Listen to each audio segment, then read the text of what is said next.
Isang madilim na gabi, naglalakad si Aling Rosa pauwi sa kanyang maliit na kubo sa gilid ng kakahuyan. Biglang hamangin ng malakas, at narinig niya ang mga sanga ng puno na parang may humihila. Nilingan niya ang likuran, pero wala naman. Naramdaman niya ang isang malamig na hangin sa kanyang batok, at isang bulong sa kanyang tenga, "Ikaw na ang susunod." Isang anino ang sumulpot sa kanyang harapan, matangkad at payat, ang mga mata ay kumikislap sa dilim. Sinubukan niyang tumakbo, pero mabilis ang anino at hinahabol siya.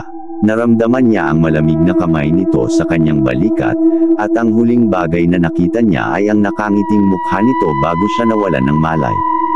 Kinaumagahan, natagpuan ang kanyang bangkay sa ilalim ng isang puno ng balete, ang mukha ay puno ng takot. At ang bulong, "Ikaw na ang susunod," ay patuloy na naririnig sa kakahuyan, naghihintay sa susunod na biktima.